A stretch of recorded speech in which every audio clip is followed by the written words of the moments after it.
Ya, Assalamualaikum, salam sejahtera. Bertemu kembali bersama saya Nazri Kaha. Dan saya Kamarul Bahrain. Ini 100 hari Malaysia baru dan hari ini pastinya banyak berita dan perkembangan terkini Malaysia baru dalam era baru, antaranya apa yang diluahkan oleh Ketua Suruhanjaya Pencegahan Rasuah Malaysia SPRM Datuk Syukri Abdul agak menggemparkan Malaysia malah dunia.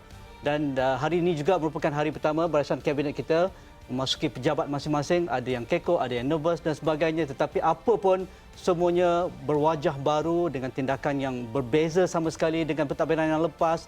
Ada perkara-perkara yang boleh kita bincangkan dalam beberapa perkara, terutamanya berkaitan dengan pentadbiran dari aspek urus takbirnya, dari aspek perkara-perkara yang berkaitan dengan perbezaan pentadbiran lapas dan juga pentadbiran kali ini. Jadi semuanya itu yang akan kita rangkumkan dalam perbincangan edisi Malaysia Baru untuk 9.30 malam ini. Saya hanya ada satu misi saja malam ini untuk Malaysia Memilih. Kerana sudah sekian lama kita membincangkan tentang politik, kini kita mahu menyaksikan hasilnya. Jika perubahan ini banyak perjuangannya dan banyak masa dan sumber dihabiskan untuk mendapatkan perjuangan ini berjaya. Jadi apa yang kita nak gunakan kejayaan itu untuk? What are we going to use it for?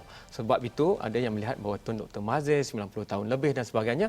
Malam ini setelah sekian lama kita membawa yang lebih dewasa. Kalau kita buat yang relatifnya muda dan memang muda, kita ada wakil daripada Gen Y dan kita ada wakil daripada YB Millennial. Dan saya ingin terus kenalkan Yang Berhormat Nurul Izzah, Ahli Parlimen Pematang Power, Yang Berhormat Syed Saddiq, yang boleh menjerit tak apa, ni era baru, Ahli Parlimen MUA. Soalan saya mudah saja, sebelum kita pergi nanti kita mainkan balik klip-klip hari pertama, clocking in dan sebagainya, kerana tanggungjawab reformasi itu penting. Tetapi lebih penting lagi, Austria 32 tahun, Sebastian Kurz. Dan kita melihat kepada Macron, dan kita melihat kepada Trudeau. Kita faham rakyat majoriti mahukan Dr. Mahathir, tetapi siapa yang nak bawa perubahan baru, keep Tun Dr. Mahathir up to date? Takkanlah kita nak harap Tun Dr. Mahathir main Dota misalnya. Jadi dalam kes itu, sebelum saya pergi lebih jauh, saya nak get the big elephant out of the room. Adakah YB Nurul Izzah akan berada dalam senarai kabinet? Saya dah tekankan berkali-kali, walaupun soalan ditanyakan berkali-kali juga. Kita perlu mulakan gerakan untuk mengingatkan kenapa kita menang. Maksudnya kalau bergelar anggota kabinet ataupun tidak, isunya mengikat diri kita dalam memenuhi janji dalam manifesto, janji agenda reformasi. Dan sudah tentu dalam sistem Malaysia, Perdana Menteri punya kuasa penuh untuk memilih anggota kabinetnya. Dan saya bersyukur walaupun umur 90 tahun lebih, tapi beliau berfikiran terbuka untuk mengambil kira pandangan dan juga janji yang mengikat kami semua dalam 100 hari pertama. Saya suka jawapan PR ni, public relations. Jadi saya nak tanya, dengan era baru kena ada soalan baru. Soalan baru itu adalah, adakah YB Nurul Izzah mahu menjadi Menteri Kabinet? Daripada awal 1998, saya bersama dengan Gerakan Reformasi kerana saya mahu bersama dalam mewarnai masa depan Malaysia. Saya tak kira lah sebagai anggota parti, sebagai seorang jurutera, sebagai seorang ahli parlimen, sebagai seorang ibu, itu idaman saya. Jadi ia memang perlu memecah tembok pemikiran sedikit. Kalau semua orang nak jadi Perdana Menteri, nak jadi menteri, kita akan berada dalam situasi tak ramai yang memahami pengorbanan dan amanah di sebaliknya. Tak diminta, tapi kalau diberi akan berjuang. Tentu, itu tugasan kita semua. Terima kasih Dr. Ini. Syed Saddiq, adakah anda juga akan berada di dalam barisan? Ya, adakah anda juga? Sama sekali kalau boleh saya nak jawab untuk YB Nurul Izzah. Saya rasa dia patut ada dalam kabinet. Mempas baton sosial ni. Okey, silakan Syed Saddiq. Dia bagi diri saya, setakat ini saya biar pimpinan tertinggi untuk memutuskan isu ini. Tetapi yang paling mustahak apabila saya diberikan mandat oleh penduduk di MUA, saya nak berkhidmat bakti kepada penduduk di MUA kerana ada banyak perkara yang saya nak lakukan di sana. Dan berada di dalam atau di luar kabinet, saya rasa saya tetap mampu laksanakannya. Kerana kita bergerak sebagai satu pasukan. Contoh apabila kita nak reformasi institusi demokrasi negara, kita boleh bincang dengan pimpinan tertinggi Sri Datuk Sri Wan Azizah. Apabila kita nak pastikan bahawa sistem pendidikan negara dapat dirombak semula, kita boleh pergi kepada Dr. Mazli. Baru tadi saya berjumpa dengan beliau dan tekankan kepentingan untuk kita reformasikan AUKU, adakah lebih banyak speaker corners di setiap universiti, kita menggalakkan aktiviti debat dan dialog daripada media ke institusi pendidikan tertinggi. Dan kali ini kita mampu laksanakannya. Kalau kita nak bincangkan tentang high speed affordable internet, saya boleh jumpa dengan YB Govind Singh untuk bincang di sini. Yang penting adalah saya nak pastikan MUA itu dapat dibangunkan sebagai mutiara Johor, dan saya juga ingin pastikan bahawa nasib anak muda itu akan sentiasa terbela. Kalau YB Syed Saddiq menteri, itu antara rekod sejarah Malaysia termuda dalam kabinet. Kalau kita nak mencipta satu lagi rekod dalam barisan Pakatan Harapan. Dia ada banyak rekod. Dia ada banyak rekod yang telah pun kita buat. Dia bukan satu saja. Okay, now to the crux of the matter. Soalnya bukan muda atau tua, Ya, tetapi benar. idea dan pemikiran. Ya. Tetapi sebab itulah juga semakin ramai pemimpin di Eropah yang purata umurnya semakin menua, tapi mereka memilih pemimpin yang semakin muda. Germany, negeri Jerman, negara Ya. Jerman mahu memudakan usia boleh atau layak mengundi ke 16 tahun. Ya. Ini semua ini strategik ya. Kerana siapa lagi yang lebih menggunakan, memahami dan hidup dalam revolusi perindustrian keempat kalau tidak generasi muda. Dalam konteks itu, saya ingin bertanya soalan ini.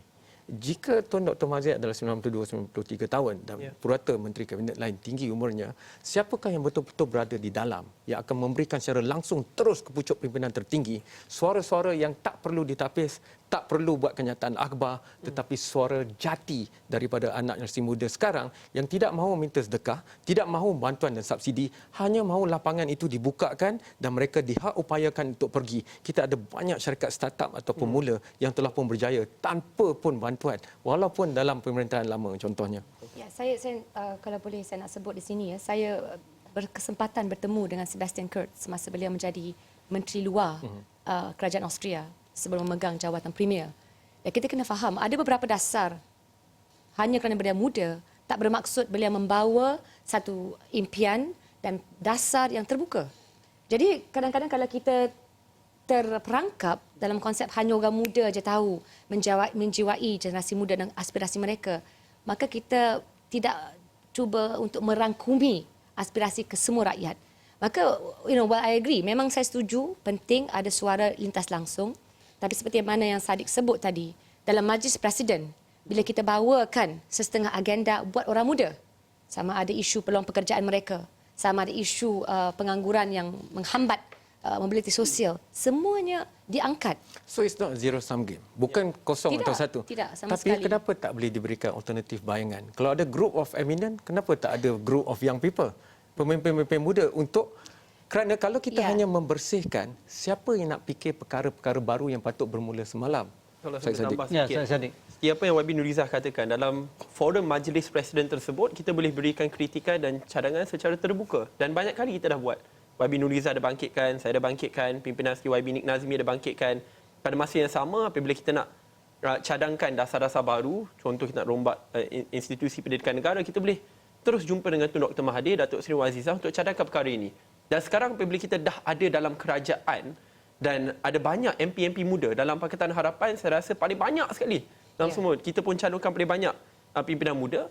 Lebih senang untuk kita bergerak sebagai satu kumpulan, satu keluarga untuk pastikan nasib anak muda itu akan terbela. Kerana I think will be a big fallacy kalau kita ingat bahawa hanya seorang atau dua orang sahaja boleh mewakili suara anak muda. Kerana kita menang sebagai satu keluarga dan kita kalah sebagai satu keluarga. Dan saya percaya kumpulan anak muda ini, kumpulan pendesak, mampu untuk membawa perubahan yang baru demi masa depan Malaysia yang baru. Bagaimana kumpulan pendesak ini boleh menjadi satu kumpulan yang inklusif?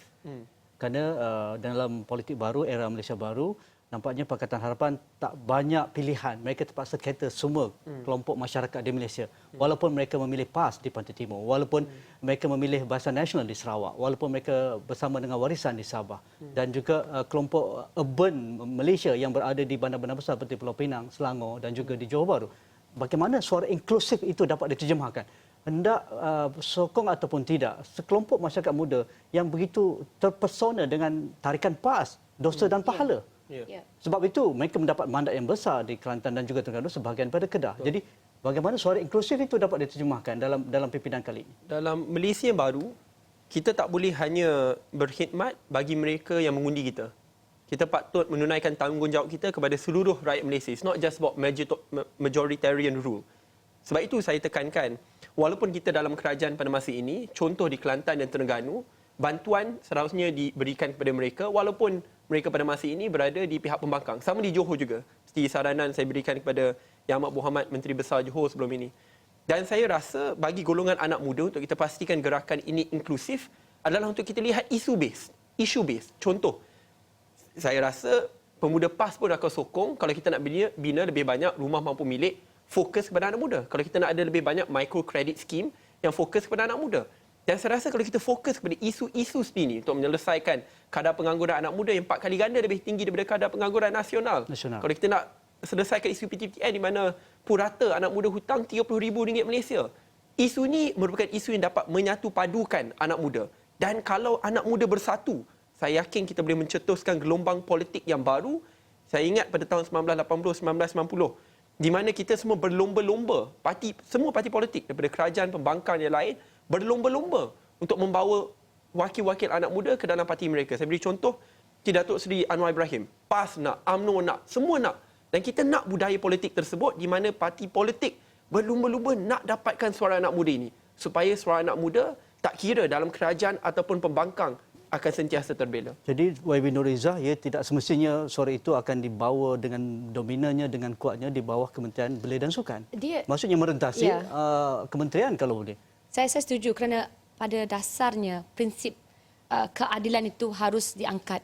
Kalau kita lihat daripada negeri-negeri yang dipimpin oleh PAS sekarang, bukan semuanya kita menang. Ya, ada juga poket-poket yang masih lagi merasakan apa yang dibawa oleh PAS relevan buat mereka. Betul. Dan kehadiran amanah mungkin tidak begitu kuat untuk mengangkat agenda Pakatan Harapan. Jadi, pertama harus ada pelaksanaan mengikut prinsip desentralisasi seperti yang kita janjikan berasaskan keadilan. Pemberian semula daripada federal ke negeri. Ya. Bagaimana kita melunaskan bantuan secara saksama. Dan juga bagaimana kita berlumba-lumba dari segi kalau versi Islam yang dibawa oleh Keadilan dan Pakatan Harapan di Selangor, di Pulau Pinang, mampu menyelesaikan masalah rakyat secara pragmatik. Islam rahmatan lil alamin. Ada outcome-nya. Ya, ada outcome based result. Sudah tentu mereka-mereka di Kelantan dan Terengganu akan tertarik. Dan akhirnya insya-Allah yang kita mahukan perlumbaan yang baik ini sama-sama untuk melaksanakan program buat rakyat. Sedangkan pada saya kita harus memastikan jangan ada elemen ekstremisme. Itu bahaya. Dan ini berlaku dikala kita cuba menekan suara.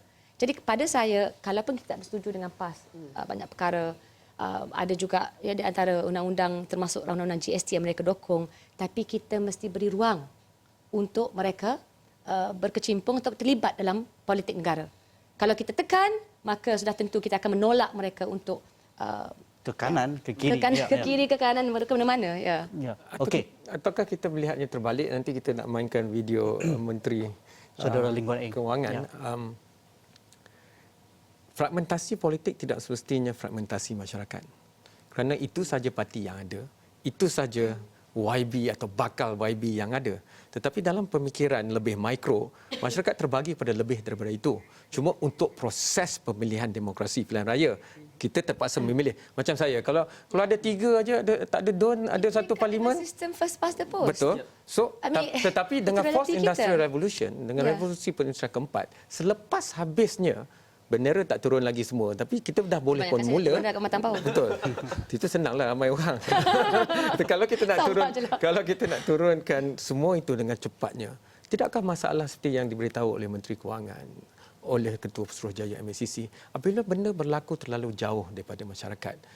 Tetapi dengan internet, dengan IoT, dengan data raya ataupun big data, semuanya, setiap individu di Malaysia boleh dipetakan, hasrat mereka diambil. Contohnya, crowdsourcing untuk mengumpul pendapat ramai untuk sesuatu polisi yang ingin dibuat. Kenapa sebelum ini hanya YB yang bercakap di Dewan Rakyat dan kemudian digubal akta itu? Kenapa tidak semua DUN boleh bersuara untuk perkara ini? Itu tidak relevan untuk kawasan kami kerana mungkin lebih relevan di geografi itu. Ini yang sepatutnya diupayakan melampaui garis-garis parti, hanya PAS, hanya BN, hanya Pakatan Harapan. Contohnya, kita tengok dulu apa yang Menteri Kewangan cakap kerana kita faham memang rumah perlu dibersihkan dahulu. Tetapi sambil kita membersihkan rumah, kalau kita boleh buat kondo baru, kenapa tidak? Itu kita fikirkan selepas kita lihat klip ini. Nak buat kondo baru, dengar. Boleh. Saudara Lee Kuan Yew. My first day has started with a series of meetings with all senior Treasury officials led by the Deputy Treasurer General, Dato' Siti Zawiya Mak Desa, and separately with the Auditor General, Tan Sri Madinah binti Muhammad and her team. Both of them briefed me on the current status on the nation's finances and the shocking revelation that they were not able to access certain accounts and reports. There were also complaints that certain rate files that were only accessible to certain parties, which impeded officials and auditors from carrying out their professional duties with integrity. It is clear that the previous government has conducted an exercise of deception to the public about certain hot button items, especially 1MDB, and even misrepresented the financial situation to Parliament. Okey, kami baik. Ya, kembali bersama kami Wabi Nur Izzah. Apa yang komen terhadap Wabi Lun Gong Aing kata terpaksa juga housekeeping. Apa pun janji Pakatan Harapan, tetapi isu 1MDB terlampau besar untuk tidak diangkat dalam Kementerian Kewangan. Saya fikir memang wajib diangkat kerana hutang yang datang daripada skandal 1MDB itu akhirnya memangsakan kita daripada pelbagai segi. Dari segi tekanan ekonomi kepada rakyat dan sebagainya. Di hari ini diumum oleh Menteri Kewangan hampir 7 bilion yang terus terpaksa dibayar, bail out. Ya, itu tak termasuk lagi akhir tahun dan sudah tentu akan menggunung lagi. Jadi perkara itu harus selesaikan. Saya sendiri semasa beberapa hari lepas menyiapkan memo kerana Perdana Menteri mahu mengurangkan gaji menteri dan juga ahli parlimen. Atas dasar apa? Kita hadapi masalah kewangan yang serius akibat pemaziran rasuah. Satu. Tapi berbalik kepada kondo baru yang disebut oleh Saudara Kamarul tadi. Pada masa yang sama, sementara kita membersihkan sistem, harus ada institusi yang boleh menguatkan cabang demokrasi. Maksudnya, menteri, anggota eksekutif, anggota kabinet membuat kerja mereka. Parlimen harus berfungsi sebagai sebuah parlimen. Ada jawatan kuasa parlimen khas diwujudkan untuk mengimbangi keputusan yang dibuat oleh kabinet. Eksekutif, ya, jadi sekarang ini pada saya kita tidak ada pun defense procurement committee sebagaimana dilakukan di banyak negara luar. Jadi agenda kita sebagaimana yang kita sediakan memastikan bila parlimen berunding atau bermula terus semuanya sudah selesai, kita ada jawatan kuasa khas untuk membawa isu rakyat. Berbalik kepada inklusiviti. Kalau tidak ada medium, rakyat nak bercakap di mana? Hanya wakil rakyat saja bercakap satu sama lain. Tapi kalau ada ruang-ruang di mana mereka boleh dijemput, pakar-pakar. Select committee is so crucial. We hardly have 3. And itu pun, it's not really working very well. Hujah diterima, tapi kita perlu rehat yang pertama. Tapi saya rasa keputusan PRU 14 membuktikan bahawa rakyat tidak hanya mahu bergantung kepada kepimpinan politik. Rakyat mahu diupayakan dengan segala ruang yang ada. The day of politicians know best is way left behind. Jadi dalam konteks itu, jual dulu soalan kepada saudara Syed Saddiq. Kenapa tidak ada menteri-menteri muda, contohnya lah, atau YB muda dalam Pakatan Harapan, yang di samping kita membersihkan rumah, kita perlu buka sinar baru. Angin baru perlu masuk. Sampai bila kita nak melihat ke belakang? Anak muda sentiasa mahu pergi ke depan. That's why young people are rebels by nature. Dalam debat pun, yang berapi-api cakap sampai mewah muka, orang muda bukan orang tua. Contohnya lah, kecuali wacana yang Haji kendalikan. Dalam konteks itu, saya nak jawab soalan itu. Tidakkah pada masa yang sama, seiring dan selari, kerana di dunia, inovasi semakin banyak dicipta oleh orang muda. Grab berlaku tanpa bantuan hebat di dalam negara sampai mereka meraih wang dana di Singapura. Tetapi bayangkan kalau kita lakukan yang lain, di mana Google seterusnya, di mana Facebook seterusnya, dengan membuka peluang perniagaan digital dengan negara China. Adakah kita hanya akan menjual 1,000 barang, mereka menjual kepada kita 590,000 barang? Contohnya, semua ini siapa nak fikirkan sambil kita membersihkan rumah? Kerana kalau kita tahu hutang kita banyak, maka kita perlu mencipta kemakmuran dengan lebih banyak lagi selepas ini. Sumber yang baru. Kita rehat dahulu, jumpa lagi selepas ini.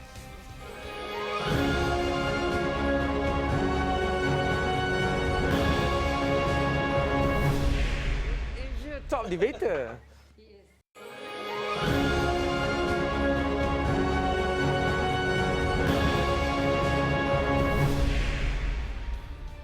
Sentiasa tak cukup masa di Malaysia memilih. Tadi saya tanyakan, takkanlah semua orang terbabit dengan membersih rumah. Ada yang kena membina sesuatu baru. Kerana kalau kita tahu hutang kita banyak, kenapa kita tak cipta lebih kemakmuran? Dan anak-anak muda sekarang boleh mencipta syarikat berbilion dolar. Betul. Hanya seorang usahawan dengan mungkin beberapa rakan. Negara barat sudah membuktikannya, negara kita sudah ada contoh Grab misalnya, tapi kita mahu banyak lagi. Pertama sekali saya rasa perlu ada mindset change. Sebab itu saya rasa perlu ada perombakan dari sistem pendidikan negara. Kerana apabila tiada mindset change, orang lihat anak muda ni mereka terlalu muda, tiada pengalaman, nak dapat bantuan kewangan pun agak sukar, nak dapat financing pun agak sukar. Akhirnya wujud keterbatasan yang agak kuat yang menyebabkan anak muda ni tak dapat berkecimpung dalam bidang yang mereka minat. Itu yang pertama. There must be a mindset change. Yang kedua, saya rasa kerajaan yang baru perlu mengupayakan mereka. Dalam manifesto harapan, kita ada tekankan a minimum of 1 billion microcredit scheme untuk membantu usahawan muda. Ini adalah bagi contoh green tech, new technology dan yang lain untuk pastikan bahawa usahawan muda ini dapat mengembangkan jalur mereka dan insya-Allah kita sendiri boleh mencipta our own Mark Zuckerberg dan yang lain. Dan kita perlukan perkara tersebut. Yang terakhir sekali, saya rasa it must go back to pendidikan negara. Sebab itu saya rasa kalau universiti dapat ditransformasikan sebagai salah satu institusi di mana kita menggalakkan fikiran kritis pada masa yang sama seperti apa yang Dr. Mazli tekankan, we want to focus on new technology, on coding, pada masa yang sama kita perlu perkasakan bahasa Inggeris. Saya rasa kalau kita bermula di sana, saya rasa we will be able to create young entrepreneurs, successful entrepreneurs yang akan mencipta peluang pekerjaan yang baru, era yang baru yang dapat mengangkat dan memartabatkan suara anak muda. Ada universiti. Tak ada parlimen. Tapi lemah pantai mana ada kan? Ya, Jadi kita nak ambil pengajaran daripada situ. Ya. Kerana geografi universiti itu kadang-kadang kerap hanya dilihat sebagai berada dalam satu kawasan parlimen. Tetapi apa yang ada ilmu di situ, bagaimana kita nak bugarkannya? Berbalik kepada budaya juga. Kita ditakutkan selama ini dengan kawalan yang begitu ketat oleh pemerintah. Nak pastikan anak-anak muda ini memulakan gerakan to seize creativity, to seize innovation. You have to start with the concept. You have the best of minds in the universities. I mean, saya tak boleh cakap lah berapa banyak profesor kerana mereka dilihat tidak menyokong pemerintah, tidak naikkan pangkat, dibuang, naib chancellor sendiri tidak dipilih mengikut kelayakan. Dan semua ini adalah masalah-masalah yang kita terima. Kita terpaksa robah dan ia akan mengambil masa. Tapi pada saya, bila kita mulakan dengan gerak langkah dalam Pakatan Harapan, that we are welcoming all quarters. We're making it inclusive and open society. Itu secara tidak langsung akan memulakan satu suasana yang lebih kondusif untuk anak muda dan kreativiti bercambah. Saya hargai, ada beberapa program macam Magic yang disebut tadi. There is that. But bagi tahu kepada saya, berapa banyak mereka yang layak mendapat peluang itu tanpa kaitan politik. Betul. Jadi kita kena robah budaya ini dan daripada situ mungkin Dr. Mazli Malik mengambil kira the love of learning. Kerana pada saya kita jangan terjurus hanya kepada universiti. Ya, academics. Banyak anak muda coding for example, kalau di luar bandar, itulah masa depan yang harus kita angkat dan kita garap. Jadi mau tidak mahu, yang paling penting iltizam politik. You think you understand the future, you want to design that future dan kita bina langkah demi langkah bersama, kerana tak mungkin pemerintah atau kerajaan tahu semua penyelesaiannya. Ia memerlukan minda-minda termasuk bakat-bakat daripada Saudara Kamarul, Najib sendiri untuk melibatkan diri dalam gerakan Bersama ini. itu perlu diberikan dalam bentuk yang jitu. Ya, Bukan hanya dalam bentuk kata-kata. Jadi bagaimana kita nak bawa benda itu bersama? Pertamanya tengok Kerana Council kata-kata Eminent itu Leaders. faham. Ya, Tetapi untuk orang di luar sana, contohnya kita ada kajian UNICEF yang membuktikan bahawa dalam Lembah Kelang pun kanak-kanak terbantut kerana tak cukup makan. Betul? Kan? Betul. Pasal saya nampak buku itulah. Saya Ya. pun dah bincangkan di Esok Awani bersama dengan wakil UNICEF. Walaupun sebelum Malaysia Baru. Kaya pun bawa di parlimen sebelum Malaysia Baru. Betul. Ya. Tapi yang saya nak tarik keluar adalah saya nak beri penghargaan kepada mereka yang berada di PPR. Data UNICEF itu menunjukkan walaupun 22-23% itu tak cukup zat. Ya. Tetapi kalau kita tengok indeks prestasi mereka dalam peperiksaan, mereka tidak kurang daripada national average atau purata nasional. Cuma untuk bahasa Inggeris saja. Yang tu YB Syed Saddiq dengan YB Nuriza boleh pergi dan tolong setiap minggu dan sebagainya. Tetapi jika iltizam rakyat itu sudah kuat, terbukti dengan kajian UNICEF, Ya. kenapa iltizam politik dan kepimpinan itu yang lemah? Poin yang saya nak hujahkan di sini adalah sebenarnya di akar rumput kita tidak ada masalah dengan iltizamnya. Kepimpinan dan urus takbir itu yang bobrok, meminjam kata-kata yang Kesenjangan, suka. ya. Saya tak pergi Indonesia tapi okey. Dalam konteks itu. Jadi bagaimana nak kukuhkan institusi yang boleh membebaskan, pencarkan kuasa. Jangan kuasa hanya asyik di pusat, Ya, di pusat betul. di Ibu Negeri, Betul. di pihak berkuasa tempatan. Ya. Apakah kaedah yang akan YB bawa ke sidang penggal pertama era baru Malaysia ni di Parlimen Dewan Rakyat untuk pastikan adanya mekanisme dan institusi? Pertamanya, laporan ini, kalau kita ada Dewan Rakyat yang bersedia untuk membincangkan dan membahaskan secara terperinci, Terbuka. sudah tentu the first round at least we have won, ya. Okey. Masalahnya bila tidak ada agenda rakyat yang diangkat dalam bidang legislatif, maka kita tak mampu untuk mencakna segala suara-suara anak muda. Jangan lupa, mereka sendiri melibatkan diri dalam laporan UNICEF ini. Ya, ya. Mereka sendiri mahu menyatakan, dengarlah kisah kami. Kami yang duduk di PPR. Ya, jangan lupa, pemberian BRIM itu tak mampu untuk menggambarkan keperitan hidup dari hari ke hari. Jadi pada saya, di situlah fungsi parlimen dan kemudiannya media. Kalau media sendiri menumpukan tentang skandal besar-besaran, media sendiri merasakan masalah yang meliputi anak-anak muda yang tidak cukup nutrisi, itu satu masalah yang kecil, maka kita tidak mungkin dapat meletupkan suasana dengan fokus kepada mencari penyelesaian. Jadi saya amat optimis. Kerana pada pertama kali, jangan lupa, Menteri Wanita yang baru, Timbalan Perdana Menteri, gambar pertama memegang laporan ini, dan saya akan pastikan akan dibawa terus, diangkat berserta dengan hasrat aspirasi anak-anak muda ini. Saya boleh tambah. Ya, silakan, Syed. Itu perbezaan kerajaan baru dan yang lama. Sebelum ini, apabila masalah ini ditimbulkan, banyak penafian. Tengku Adnan kata bahawa ini tidak betul. Lepas tu ada ahli parlimen di belah sana berkata ini semua tidak betul. Ini semua agenda pembangkang dan yang lain. Tapi sekarang, apabila kita dah dalam kerajaan, we walk the talk. Kita angkat dan pada masa yang sama, ia dititik beratkan oleh Timbalan Perdana Menteri Malaysia. Menunjukkan kita betul-betul serius untuk menyelesaikan masalah ini. Jadi tadi apa Tuan katakan, there must be political will. Dan saya agak yakin dalam Pakatan Harapan, iltizam politik itu ada dan sebab itulah kita dapat memacu perubahan Okey. yang Dan kita baru. juga mahu pembangkang menyoal kita. Betul. Accountable. Mengkritik. Ya, be accountable. And media. Kalau kita cakap seorang je, macam talk shop lah. Okey, kita rehat sekali lagi. Kan kita nak dengar dulu. Oh, okey, pada Datuk Syukri. Ya, Datuk kita dengar dulu. Pada pagi tadi kita saksikan. Kalau reporter tanya saya, are you happy to accept this offer? I cakap tu terang, I tak happy je. Tapi I take this as a responsibility untuk negara. I terima jawatan ini demi negara. Sebab pengalaman saya alami tuan-tuan dalam kes SRC International and 1DB amat menakutkan kerana kita apa yang berlaku. Kehidupan saya hampir mati kes ini. Sebab tu saya seolah-olah macam setakut nak balik ke sini. Tapi kerana saya tengok keadaan tu yang masih semangat, umur 93 tahun, masih mahu bertugas pada negara saya berani diri untuk mengambil tanggungjawab ini. Saya sayangkan kesalahan ini. Saya rasa I feel guilty at the time. Anak buah kena tangkap, ditukar, tapi saya lari ke USA. So I feel very guilty at the time. So I menangis di depan mak saya di sana. So bayang tengok saya dengan kasih dan negara.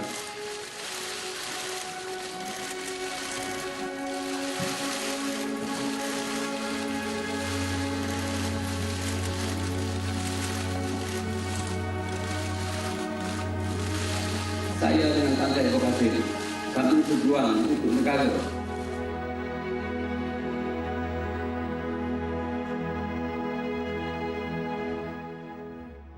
This 1DB, this 2.6 billion bukan cerita rekaan. This is a true story. Dan the case is too big untuk diprotes. Tak boleh protes. Ya. YB. Syed Saddiq. Rasa kita dalam perjuangan ini untuk orang seperti beliau lah. Dan kalau ada pejuang sejati yang telah pun berjaya untuk memberi sumber inspirasi kepada anak muda, saya rasa individu seperti beliau. kerana walaupun beliau tahu ada pelbagai jenis rintangan, ugutan, sogokan yang diketengahkan, beliau tetap bersama dengan agenda rakyat. Dan saya berharap lebih banyak rakyat Malaysia tampil ke hadapan seperti beliau dalam memacu perubahan yang baru ini. Sebab it's contagious. Goodness is contagious. Apabila ada seorang yang memberanikan diri, yang lain akan memberanikan diri juga. Dan tak kira seberapa kuat pun the forces of evil, tetapi keberanian seseorang itu mampu memberi sumber inspirasi kepada yang lain dan akhirnya kita akan bergerak sebagai satu kumpulan kolektif. Dan saya berharap what he demands, that justice will come. Dan saya teramat gembira bahawa beliau sekarang ini sedang membantu SPRM untuk memastikan bahawa skandal 1MDB dapat diselesaikan. Dan saya berharap bahawa kerajaan yang baru, termasuk diri kita, dapat membantu beliau kerana saya agak yakin beliau bersuara, beliau bertindak bukan mengikut fahaman politik ataupun ideologi politik. Saya ingat sebelum ini bila saya jumpa beliau pun beliau menekankan bahawa beliau nak hapuskan rasuah, bersihkan rasuah, tidak kira parti politik pun. Dan saya berharap individu seperti ini akan diangkat dan dilihat sebagai the idol of Malaysia.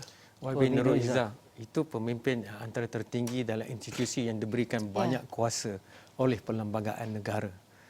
Bayangkan di peringkat-peringkat yang lebih rendah, mereka yang tidak mampu bersuara, tidak dapat menghubungi mana-mana menteri, tidak ada nombor telefon seorang YB pun di dalam telefon mereka.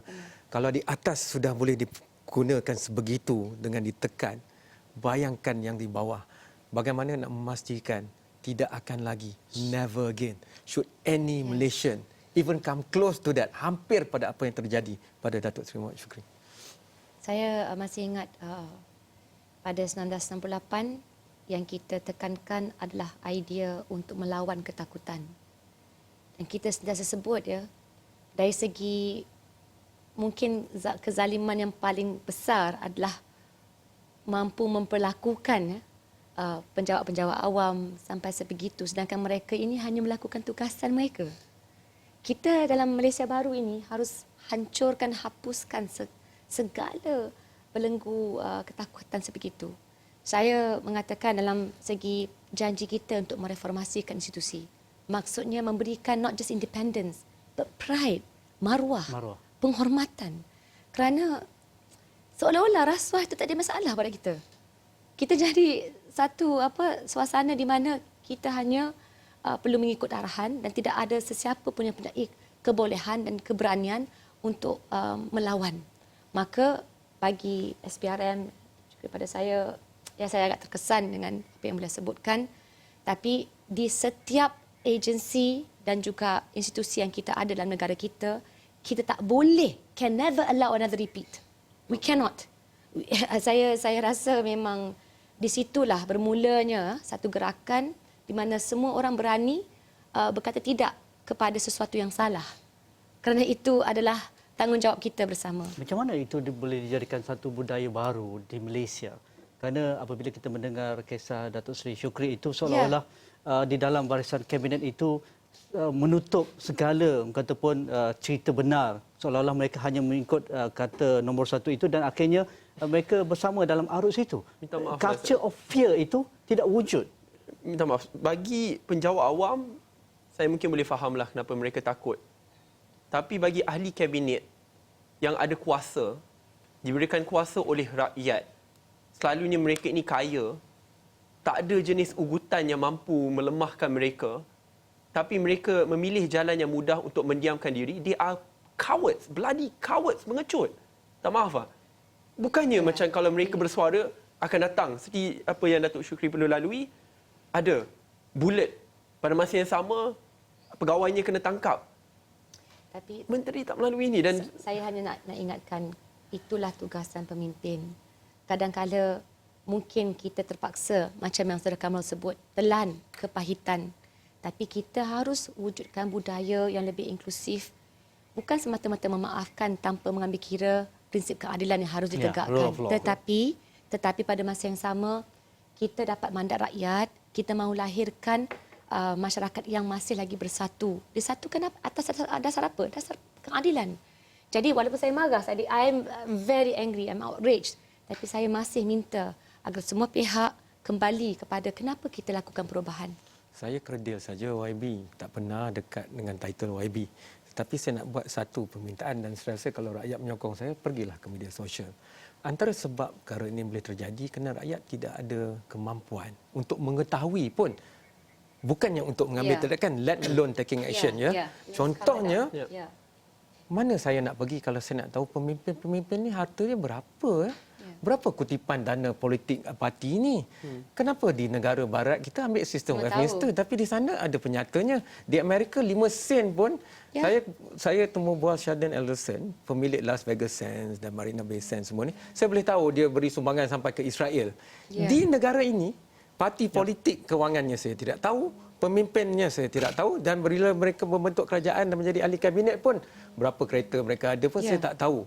Jadi sama ada yes or no, hitam atau putih, sokong atau tidak. Itu bagi saya di mana tempat saya berada dan sumbangan yang boleh kami lakukan adalah jika akses itu dibuka, maka media boleh masuk dan mengambilnya.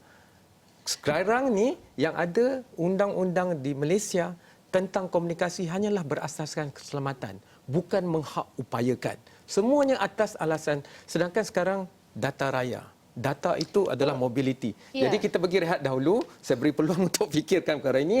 Adakah antara perkara pertama yang YB akan bawa di Dewan Rakyat nanti untuk membawa satu bil atau rang undang-undang yang menyaksikan bahawa semua pemimpin politik, lebih-lebih lagi pemimpin kerajaan dan kabinet harus mengisytiharkan harta-harta mereka dan juga kawal selia dana yang boleh diperoleh, diraih oleh sebarang parti dan kuasa politik di Malaysia. Itu selepas ini.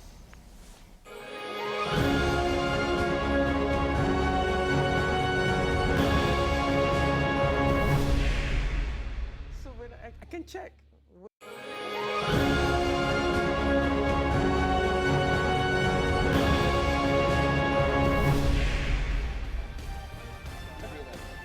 Terima kasih anda masih menonton Malaysia Memilih. Pasal tadi ada FB Live waktu break pun kita masih lagi bercakap sebagainya. Tapi itulah komitmen, harapan, kesedihan, terkejut yang teramat sangat itu pada hari ini. Apabila akhirnya kita mendengar apa yang berlaku lebih kurang 2 tahun lalu, tidak mahu kita ulangi lagi. Sebarang penyawa awam ke, orang biasa ke, tak patut dianiayai sampai terpaksa meninggalkan Malaysia. Lepas tu risau pula yang ditinggalkan di sini, tak tidur 14 hari dan sebagainya. Jadi semuanya wang, kuasa. Wang tu dulu. Boleh tak kita tahu segala harta yang dikumpul oleh mereka yang mahu memerintah dan juga wang yang ada pada kuasa-kuasa politik kerana bila kuasa politik bergabung dengan kuasa wang, ia adalah kuasa yang amat kuat. Cukup kuat. Saya setuju dengan cadangan yang dibentangkan oleh Dato' Akbar Sattar, the head of Transparency International, di mana beliau kata status quo pada masa ini ahli parlimen, minta maaf, ahli kabinet hanya perlu maklumkan jumlah aset mereka kepada Perdana Menteri. Tetapi ada pertindihan kepentingan di sana. Kerana Perdana Menteri merupakan ahli dari parti yang sama atau daripada gabungan yang sama. So cadangan beliau twofold. Pertama adalah untuk ahli kabinet, ahli jemaah untuk maklumkan berkenaan jumlah wang mereka kepada MACC, terus kepada SPRM. Dan pada masa yang sama, pegawai-pegawai tertinggi juga perlu deklarasikan harta mereka daripada atas sampai ke bawah. Dan akhirnya SPRM itu terus akan laporkan jumlah ini kepada Parlimen. Dan kita perlukan perkara ini. Dan ia harus dipraktikkan pada masa ini supaya boleh dibudayakan. Maksudnya kalau ada mana-mana peralihan kuasa pada masa depan, undang-undang tersebut akan kekal. Dan contoh kalau BN ambil alih semula atau PAS ambil alih semula, sistem ini akan diteruskan. Kerana yang paling penting kita perlu kurangkan pemusatan kuasa tersebut. Kita kurangkan pengaruh politik wang. Dan saya yakin dalam kerajaan harapan yang baru ini kita mampu laksanakan perkara ini. Dan sudah pembiayaan politik YB Nur Izzah. Kerana pada pentadbiran lalu sudah ada orang kata pun komiti yang melihat isu pembiayaan politik dan diusulkan kepada pihak kabinet tetapi tidak dapat dilaksanakan. Agak perlahan juga tentang itu. Antara sebab kenapa komiti tersebut dengan Datuk Paul Lau yang membawa kepada parti-parti politik, kenapa mereka tidak mendapat dukungan? Kerana the environment was very skewed to favor the executive. Saya fikir kita harus kena ambil kira pengaruh eksekutif, budaya ketakutan yang wujud. Dan atas dasar itulah kalau kita ambil biaya politik, yang saya setuju, dana politik yang harus dipantau dengan baik, tak boleh diambil secara sendirian. Saya mengusulkan sejak 2010 undang-undang untuk mansuhkan Akta Pencetakan dan Penerbitan ya, dan mewujudkan jawatan kuasa media. Okey. Supaya apa? Media ada kuasa, media sebagai the fourth estate, ya, untuk memantau, melaporkan kalau ada kebejatan dan juga rasuah yang berlangsung daripada anggota kabinet. Itu penting. Jadi akan saya bawakan termasuk daripada peringkat awal semua mengingatkan kita harus mansuhkan akta anti berita palsu. Ya, jadi bila dah wujudkan satu suasana di mana Ekosistem, semua orang merasakan padang sama rata. UMNO tak rasakan mereka akan dizalimi dalam sistem ini kerana semua parti politik akan dikawal dan dipantau dananya. Jadi pada saya barulah orang rasa tidak ada pengecualian. Ya, tidak ada apa-apa pihak yang dapat dikecualikan daripada tindakan, dan itu masalah cadangan kabinet terlebih dahulunya. There's no sense of justice. Saya boleh tambah sikit sebab saya dalam political funding committee tu di bawah Senator Paul Low sebelum ni. Oh, you Dan were memang in? yes, I was in. Okay. Dan memang masalah utama is the culture of fear. Saya beri contohlah. Bayangkan kerajaan sebelum ini yang terkenal dalam menekan suara yang tidak menyokongnya. Kalau kamu bukan salah seorang ahli perniagaan yang ingin menyumbang kepada Parti Keadilan Rakyat dan kamu perlu deklarasikan dana tersebut. Contoh, bila saya kata I am PKR funder, habis. Memang saya kena charge insider trading, dia akan tengok mungkin hukum saya in so many different ways. Dan budaya ketakutan ini Income tax. Income tax akan datang. Satu contoh Macam, Supermax. you know, Supermax, a very secara popular ribut businessman. taufan, dia tiba belakang kita. Sorry, minta maaf. Supermax, ahli perniagaan terkenal, yang akhirnya kena charge for insider trading. Sebelum pilihan raya terpaksa buat U-turn, kata saya sokong kepimpinan Datuk Seri Najib Razak dan saya jatuh guna kancah dakwah pembangkang. It's a very big problem. Tetapi dalam kerajaan baru kita kena pastikanlah budaya takut-menakut ini, ugut-mengugut ini tidak Tapi ahli akan politik berulang tahu lagi. kan bahawa mereka yang memegang wang dan kuasa wang akan datang menghampiri. Itu Benar. tak dapat dipisahkan. Dia macam semut dengan gula. Ya. Dan jika perkara itu sudah berlaku berkurun berdekad-dekad lah, kalau tak pun berkurun lamanya, kita boleh cakap begini, tapi real politik di luar, hubungan itu sudah ada. Dan kalau pun ahli politik tak cari, yang luar ni akan cari. Dia ada beberapa cadangan penyelesaian. Singapura contohnya memastikan gaji-gaji bagi menteri mereka dan Perdana Menteri itu amat tinggi sekali untuk mengurangkan insentif. Tapi saya fikir kita juga harus berhikmah. Kita dalam keadaan di mana kewangan negara agak gawat. Jadi kalau tiba-tiba nak kata kita kena bayar setinggi mungkin kepada semua anggota kabinet untuk mengurangkan insentif dan hubungan dengan pihak Corporate. usahawan. Ya. Tak boleh. Jadi ada beberapa perkara mungkin dalam fasa pertama ini kita ambil kira, dan pada saya selagi ada keterbukaan, maksudnya mana-mana parti politik boleh mendapat biaya daripada pihak-pihak tertentu, tapi dibuat secara terbuka dengan tidak ada tindak balas, itulah fasa pertama yang mungkin boleh kita mulakan. Bagi Sadiq, parti orang muda ni dia tak payah nak tunggu benda tu kena jadi undang-undang. Kalau PPBM misalnya nak lakukan dulu, Betul. nak isytihar harta, lepas tu publish ataupun letakkan inilah dana kami, ini sumbangan orang, ini sumbangan korporat. Itu boleh secara sukarela. Ini kan Malaysia baru. Betul. Takkanlah semuanya nak dibrok-brokkan, nak dihembulkan, dihumbankan ke Dewan Rakyat. Saya setuju. Dan bagi diri saya pun, memang saya dalam proses untuk mengisytiharkan harta. Kalau dapat jawatan ke tak jawatan, saya rasa patut. Dan fokusnya sepatutnya diberikan kepada anak muda. Kenapa? Sebab anak muda ni we come clean pada peringkat awal. Rebung lah. Kita very principled pada peringkat awal, very passionate. Tapi masalahnya, apabila kita dah masuk ke dalam sistem tersebut, diberikan peluang untuk mendapat duit, kontrak dan yang lain, akhirnya we lose ourselves. Tapi kalau dari peringkat awal kita isytiharkan harta, nak MP-MP yang baru dipilih buat pertama kali, itu kita dah isytiharkan harta. Sebagai contoh, sekarang ni kalau tengok mungkin kita ada RM100,000. Tapi tiba-tiba dalam tempoh masa 5 tahun, kita ada 50 juta. Orang tanya mana sumbernya, kita tak boleh jawab. So, dia ada self-correcting mechanism. Kalau saya nak ambil duit pun selepas ini, saya takut kerana saya isytiharkan harta buat kali pertama. Dan tiba-tiba kalau saya jadi orang kaya, SPRM akan tanya, mana sumber duit tersebut? We must start young supaya ada self-correcting mechanism. Untuk pastikan bahawa sistem semak imbang itu ada. Dan kalau semua ahli parlimen muda mulakan budaya ini, saya agak yakin kita dapat banteras pengaruh politik wang di Malaysia. Kalau macam itu tak payahlah masuk kabinet. YB Sadiq mungkin boleh lebih berkesan di luar kabinet kerana anda boleh berada di parlimen untuk mengetuai barisan pakatan Backbenchers. berhadapan dengan kita menganggaplah barisan nasional di luar sana. akan menjadi sebuah pakatan pembangkang yang hebat untuk menyerang ataupun berdebat dengan isu-isu berkaitan dengan hak rakyat dan memperkasakan isu tentang Wabil Nur rakyat. Izzah dah lama Jadi mungkin itu lebih efisien sebenarnya kalau berada di luar kotak eksekutif. Seperti saya tekankan tadi, setiap orang ada peranan untuk dimainkan di dalam ataupun di luar Jemaah Menteri. Sebab itu saya percaya pengaruh tersebut dalam kerajaan baru ini dapat diserlahkan dalam setiap lapisan pentadbiran negara. There must be that counter balance. Dan saya agak yakin di dalam atau di luar kabinet, suara anak muda itu tidak akan dilenyapkan, tidak akan dianaktirikan kerana kerajaan pada hari ini tahu kita menang pilihan raya ini kerana undi dan sokongan anak muda. Wabil Nur Izzah yakin Barisan Nasional akan membentuk satu oposisi lah, tak payah pakai perkataan pembangkang lah. Dia kata pembangkang ni terlalu negatif. Yang baik untuk memeriksa segala gerak-geri dengan fakta.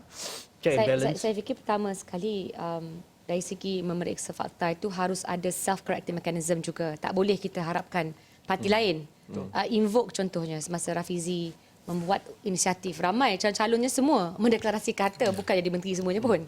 Tapi kesanggupan untuk menerima tanggungjawab dan memaklumkan kepada rakyat, inilah yang kita mahu lakukan untuk membina kepercayaan satu sama lain. Dan pada masa yang sama, harapan saya sudah tentu Malaysia perlukan pembangkang yang kuat. Sama ada UMNO bersedia untuk menggalas tanggungjawab itu adalah keputusan yang mereka sendiri harus putuskan. Kalau lihat kenyataan mereka setakat ini. Ya. Saya tak mahu komen tentang parti lain, tapi yang saya tekankan di sini adalah mereka harus mungkin memahami kenapa rakyat marah. Kerana dalam keadilan dulu 20 tahun Kamarul, 20 tahun saya masih ingat kita sampai tinggal hanya satu kerusi parlimen 2004. Dan kita struggle and slog dengan tidak ada dananya. Maka bila menang, Alhamdulillah. Tapi saya juga mengingati dan menginsafi kemenangan itu datang daripada rakyat. Maka saya benar-benar berharap UMNO mungkin dapat memahami, bermuhasabah dari segi kenapa. Tapi it's not my place. Saya Parti Keadilan, saya hanya bahukan sistem di mana dalam setiap demokrasi, bila ada Perdana Menteri, ada ketua pembangkangnya. We exist together. Barulah kita rasa Malaysia dan rakyat boleh melihat dasar yang seringkali menyikapi apa yang perlu buat rakyat. Tapi Wabil Nur Izzah, saya wartawan yang lama. Saya ingat lagi siapa puteri reformasi. Kalau tak dapat dalam negara, dia pergi cari di luar untuk mengimbangkannya. Tapi Wabil, nanti kita kembali ke situ. BPBM Bersatu lebih mengenali UMNO BN. Kerana ramai ahlinya itu dulu pernah berada di dalam. Setakat ini kenyataan yang keluarkan oleh Barisan Nasional. Adakah itu melihat kepada pembentukan satu sistem dua parti yang hebat? Pertama sekali saya nak betulkan persepsi itulah. Yang orang kata bahawa kebanyakan ahli PPBM merupakan ex-UMNO. Surprisingly, kalau kita lihat jumlah ahli mendaftar, 57% merupakan anak muda bawah 35 tahun. Yang majoritinya tidak pernah menyertai mana-mana parti politik. Maksudnya PPBM ini majoritinya memang anak muda yang menggerakkan parti itu. Tapi yang kedua, memang ada pimpinan tertinggi yang menyertai. Persoalannya bagaimana kita nak pastikan bahawa kesilapan yang sama tidak akan berulang lagi. Sebab itu saya tekankan tinggal untuk kita mencipta budaya politik yang baru. Kita pastikan bahawa suara anak muda tidak akan ditenggelamkan. I think that's very important. Minta maaf, soalan kedua tadi. Macam ni, saya nak lapiskan yang kedua tu kepada yang tiga terus, senang. Masa sentiasa tak cukup di sini. Tetapi politik partisan telah lama menular. Pemimpin, wartawan selalu tengok ni. Di Dewan Rakyat, dalam Dewan berkemain lagi. Macam nak bergolok bergadai. Tapi bila keluar, mereka boleh pegang bau dan sebagainya. Tapi rakyat tidak nampak bahagian itu. Mereka nampak bahagian pertentangan. Bayangkan setiap hari Dewan Rakyat mereka nampak itu ni itu. Bertahun-tahun, partisan tu sudah ada. Betul. Sebab tu I always believe in issue-based politics. Sebab itu saya sekarang pun masih dekat dengan beberapa pimpinan pemuda UMNO. Seperti Saudara Syarif Hamdan, Rahman Hussein, kita sering sekali berdebat secara terbuka. Tapi yang paling penting adalah apabila ada isu yang dapat menyatu padukan kita semua, isu anak muda, kita akan bersama. Yang lebih mustahak sekali, kita dalam kerajaan yang baru ini juga perlu memberikan ruang dan peluang secukupnya kepada mereka. Dulu saya ingat Wabil Nur Izzah ni tadi baru kita bincang, dia nak masuk mana-mana balai polis mungkin kena halau. Sekarang ada banner besar menyambut beliau. Tapi sekarang ini kita kena buat perkara yang sama. Kita tak boleh mengulangi kesilapan UMNO. Media perlu dibebaskan. Semalam pun saya rasa ada wawancara bersama Syarif Hamdan. Ada beberapa kali Esrawani menjemput pimpinan tertinggi UMNO. kita berikan peruntukan khas kepada ahli pembangkang daripada UMNO Barisan Nasional. Dalam manifesto harapan kita sedang menunggu lagi siapa UMNO akan melantik sebagai ketua pembangkang kerana ketua pembangkang tersebut statusnya sama seperti menteri dalam jemaah menteri. Saya tak risau tentang pemimpin sebenarnya. Kalau kita lihat contoh di banyak negara di dunia, demokrasi is messy. Kebebasan yang akan diberikan itu bermakna orang juga boleh mengatakan lebih banyak benda. Tak semestinya konstruktif. Indonesia, saya baru pergi perjumpaan mereka tentang hak asasi manusia di Medan, anjuran ASEAN. Dan begitu juga rakan-rakan editor saya yang ada di Jakarta, di Surabaya, di mana jua. Mereka mengatakan bahawa kamu di Malaysia iri hati kebebasan kami. Tapi kami di sana iri hatikan keamanan yang ada di Malaysia kerana dengan keterbukaan ini, segelintir 0.1%, 0.2% daripada 200 juta penduduk itu, mereka terlalu ke kanan atau terlalu ke kiri. Itu yang ibu bapa yang diberikan pengampunan oleh pemimpin Republik Indonesia pulang meletakkan bom di 4 anaknya itu yang tidak berdosa dan meletupkannya di dalam gereja kerana hate speech, ucapan-ucapan yang membakar perasaan perkauman. Jika kita mahukan kebebasan seperti di Republik Indonesia, adakah kita ada keupayaan governance atau urus takbir untuk memastikan kita tidak ke situ? Kita sudah ada jawatan kuasa yang merangkumkan satu akta National Unity Community Council. Tapi sebenarnya semua ini dah ada dalam perancangan untuk mengawal selia hate speech, ucapan-ucapan yang membangkitkan kebencian. Tidak dilaksanakan, tidak diluluskan oleh atau tak diutamakan oleh Perdana Menteri dah terdahulu. Ya, jadi pada saya memang harus ada usaha-usaha sebegini termasuk kurikulum di sekolah, menyemai kasih sayang, memastikan ada keharmonian. Dan kalau parlimen itu ada institusi jawatan kuasa parlimen khas, maksudnya semua ahli parlimen terurus bincang tentang topik-topik khas, bukan terpaksa mendapatkan attention ataupun perhatian daripada media dengan menjerit. Speaker tak bagi laluan pun. Bahas pun tak boleh. Nak bercakap apa? Terpaksa melakukan antik-antik tertentu untuk mendapat tempat dan juga dilaporkan dalam media. Jadi pada saya, we create the culture that you see today. Hebat orang lama ni disebut antik je. Nanti kita masuk lagi lebih itu dalam bahasa dalam parlimen. Okey, kita dengarkan apa yang diperkatakan oleh Tan Sri Muhyiddin Yassin, Kementerian Dalam Negeri, tentang reformasi akta-akta yang sedia ada di bawah takluk Kementerian Dalam Negeri. Dan selepas itu mungkin Zulfitri ada angka-angka Permatang Pauh dan juga MUA. Kita terus kepada klip sini. Menghapuskan undang-undang yang tidak sesuai dalam lanskap hari ini. Macam Akta Mesin Cetak dan Penerbitan 1984. Ini kita kena teliti balik. Akta Hasutan 1948. Akta Pencegahan Jenayah 1959, POKA. Dan hukuman gantung mandatory. Ini kita akan teliti semula. Okey, kita masih menonton Malaysia Memilih. Zul, mungkin Zul dah bersedia? Silakan Zul. Okey, Cik Kem, Haji dan juga YB Nurizah dan juga YB Sadiq. Saya ingin mengkongsikan apa yang dikatakan dan juga dimahukan oleh penduduk di Permatang Pauh dan juga penduduk di Parlimen Muar. Jadi dalam konteks ini kita memilih ataupun melihat semula isu ataupun melihat semula perkara-perkara yang telah pun dikaji oleh panel penyelidik Universiti Melaya di mana Parlimen Permatang Pauh adalah salah satu kawasan yang dikaji sebelum PRU ke-14 dan ini saya rasa penting juga diambil kira kerana inilah isu-isu yang menentukan mereka membuat keputusan pada PRU yang ke-14 lalu. Kita saksikan apakah isu-isu yang menjadi keutamaan ataupun sentimen masyarakat di Permatang Pauh khususnya. Apakah isu-isu yang mendapat tempat di kalangan hati mereka? Ianya agak setara sebanyak 76% atau 72% di situ. Mereka mahukan isu-isu seperti isu gaji, peluang pekerjaan, pengangguran dan juga isu kenaikan harga dan kos sara hidup ditangani secara baik. Selain daripada isu jenayah dan juga keselamatan juga perlu diselesaikan. Ini cerita dan juga dapatan yang didapati oleh panel penyelidik Universiti Melaya yang kami kongsikan berulang kali sepanjang tempoh kempen pilihan raya PRU ke-14 lalu.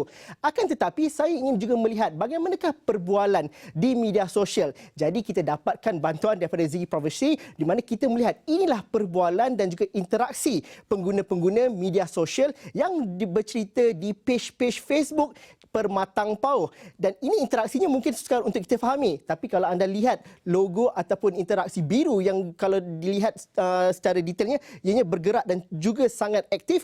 Perbualan berkisar kepada cerita-cerita yang dilakukan oleh Invoke, oleh saudara Rafizi mengenai sukarelawan-sukarelawan politik di seluruh tanah air. Dan kalau kita lihat bagaimanakah isu ini ataupun perbualan ini diterjemahkan kepada isu-isu dan juga kategori-kategorinya, mungkin kita dapat pergi ke slide yang seterusnya.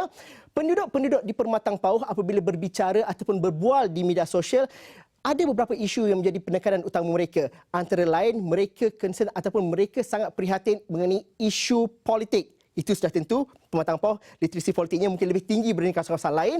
Tapi mereka juga mahukan isu seperti isu kesihatan dan juga isu mengenai pendidikan diketengahkan dengan sebaik-baiknya bagi penduduk Permatang Pauh. Kita lihat di Muar pula, bagaimanakah perbualannya. Kalau dapat saya kongsikan, ketika majlis debat yang tidak dapat dijalankan pada musim pilihan raya hari itu, interaksi perbualan di penduduk-penduduk Muar begitu rancak, tidak begini warnanya. Mereka begitu hebat lagi berbicara mengenai isu ketika debat di Muar itu. Akan tetapi dalam tempoh seminggu ini, daripada 15 hari bulan sehinggalah ke malam ini, penduduk Muar berceritakan isu-isu yang berbentuk lokal ataupun berbentuk setempat. Isu tak ada air, isu dan sebagainya. Dan ini juga antara kategori-kategori yang diletakkan oleh penduduk Muar. Hampir separuh penduduk Muar perlukan ataupun mengangkat isu-isu yang berkaitan dengan pendidikan dan juga isu-isu yang berkaitan dengan kesihatan. Ini perbualan di media sosial dan saya rasa inilah era baru bahawa ahli-ahli politik bukan sahaja mendengar ataupun berinteraksi dengan media sosial secara terus, tapi mereka boleh melihat isu-isu rakyat itu secara dengan lebih detail lagi, dengan lebih terperinci, di mana isu yang diketengahkan oleh masyarakat di Taman Matahari ataupun di lorong-lorong tertentu, mereka utarakan dan ini dapat diperolehi dan memudahkan kerja-kerja YB pada hari ini.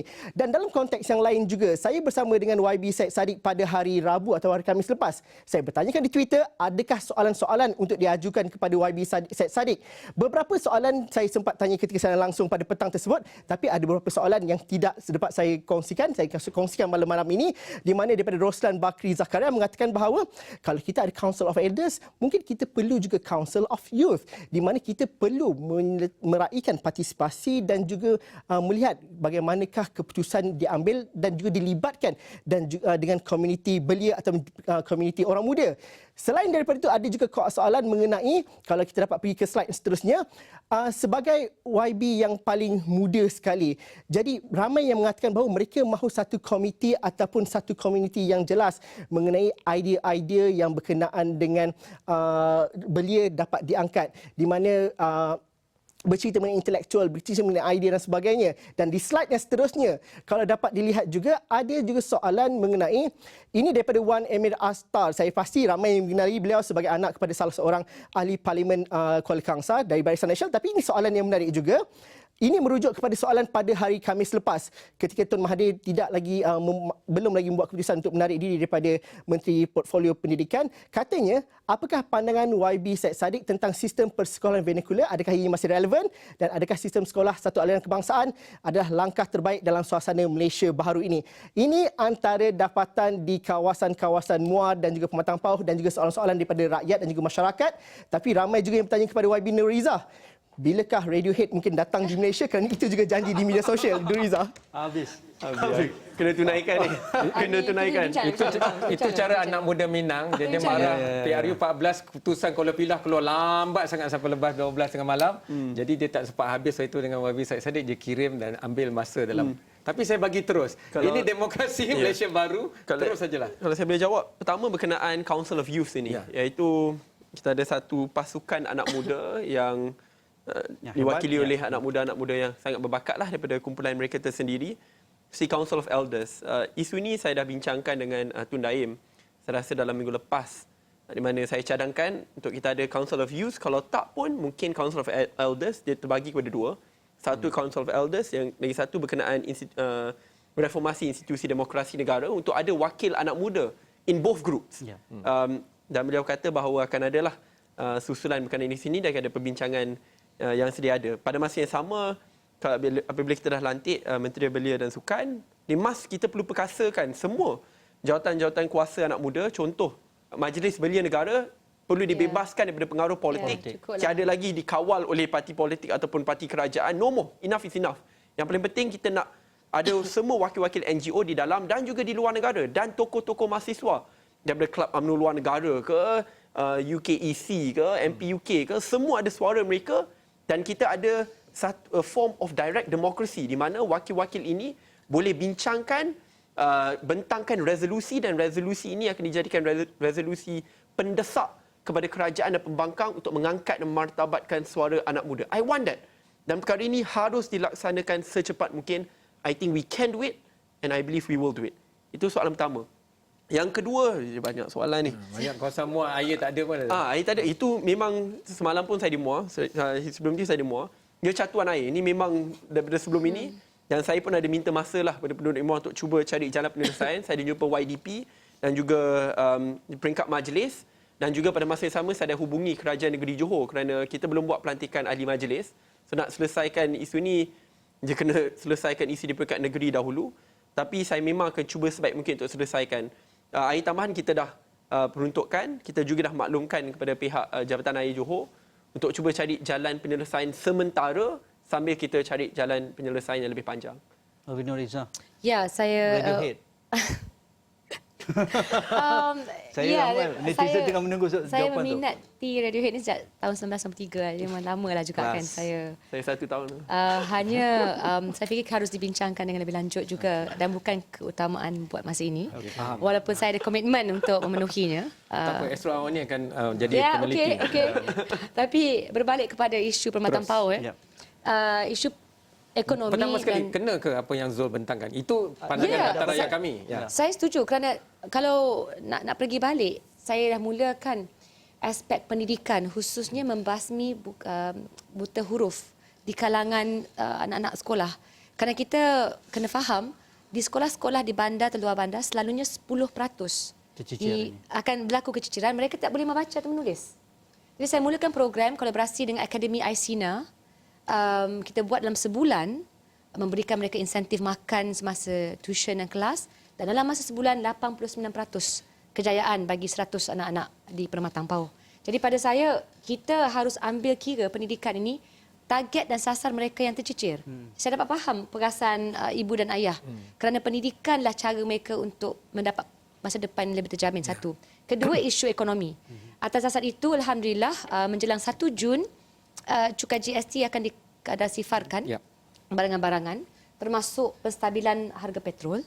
Kerana ini penting, saya ingat dalam mesyuarat Majlis Presiden terakhir, saya bangkitkan juga keperluan untuk menghantar pegawai yang mencukupi bagi memantau penurunan harga barang. Remember, prices are inelastic going down. Jadi kita perkenalkan dasar, kadang-kadang harus juga melihat adakah ia sampai ke sasaran dan menunjukkan hasil yang sepatutnya. Okey. Dan sudah tentu semua ini akan diteruskan. Kerana pada saya, Permatang Pauh dan anak-anak di Pulau Pinang tu saya mahu jadi anak-anak yang paling hebat, paling bijak di seantero Asia. YB Nuriza, kalau YB Saifuddin Abdullah, dia selalu membawa konsep town hall. Yes. Membawa semua stakeholders di bawah parlimen beliau tu untuk memberikan pandangan dan sebagainya. Tetapi mungkin di Permatang Pauh, sebuah kawasan yang semi-urban, mungkin urban lah. Very-urban dipanggil. Mungkin ada juga kawasan-kawasan yang di sedikit kampung di situ. Bagaimana juga membawa suara-suara yang pelbagai ini? Kerana, saya nak umum je. Silakan. Sorry. Tak sabar. Saya baru semalam bertemu dengan Ketua Menteri.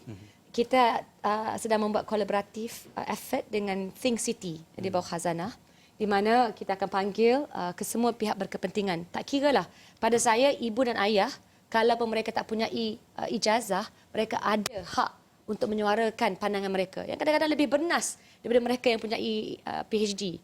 Maka kita akan lakukan bottom-up effort dalam projek-projek berskala kecil. Projek ini bermakna kenapa dapat dirasai oleh penduduknya dan insya-Allah disiapkan sekarang. Moga-moga dalam akhir tahun ini dan tahun depan kita akan teruskan meliputi ke semua kampung tradisi. Kenapa? Saya tak mahu pembangunan dilihat hanya bangunan tersegam indah, shopping malls, how many shopping malls do you need? Tapi menghargai kampung-kampung kita. Ya, kita harus menyusun. Ya, itulah khazanah kita sebenarnya. Jadi insya-Allah memang saya amat tertarik dan saya ajak ramai warga Permatang Pauh ramai-ramai bersama kita Okey. untuk meneruskan agenda Memang ini. hebatlah pemasarannya. Kita perlu rehat sekali lagi. Tapi kami dah kenal YB Nur Izzah lama. Saya mengenalinya dulu gelaran Puteri Reformasi itu kerana YB Nur Izzah boleh keluar negara pada usia yang kebanyakan kita tak berfikir politik pun. Dan beliau sudah pun melakukan apa yang diperjuangkan. Cuma pasal dah buka topik pendidikan, saya ingin masuk ke situ selepas ini. Soalan yang saya nak jual adalah, akhirnya jika sekolah kita padu, pendidikan prasekolah kita baik, maka kebanyakan isu kita dapat selesaikan di situ. Namun, hasil kepada kerjasama yang kerajaan dulu dah buat melalui GSEC, ada satu pakatan himpunan pakar-pakar pemikiran sains, teknologi dan inovasi dunia yang memberi nasihat kepada pimpinan kerajaan, dan kita ada kerjasama dengan Akademi Sains New York yang beratus tahun usianya. Mereka ada satu kajian yang mengatakan bahawa ada bezanya jika pada usia 1 hingga 3 tahun, kalau kanak-kanak bayi itu terdedah kepada 1000 perkataan, ada beza dengan 6000 perkataan. Ekosistem yang kurang akan membawa kepada perkembangan minda yang kurang. Jadi bagaimana di MUA, di Permatang Pauh, nak dibetulkan keadaan itu. Kerana kedua YB ini kita harap mewakili pemikiran seluruh rakyat Malaysia, bukan hanya kawasan mereka. Contohnya saya pun nak tanya, takkanlah tengok semua negeri lain, negeri saya Perlis kerajaan pun tak ada lagi. Apakah peranan yang perlu dimainkan oleh negeri-negeri lain, YB di Dewan Rakyat untuk memastikan selesaikanlah perkara ini cepat. Kalau kerajaan pusat kita mahu selesaikan pada 10 hari bulan, Perlis kita biarkan berterusan, itu kita soal selepas ini. Ya, kita rehat dahulu.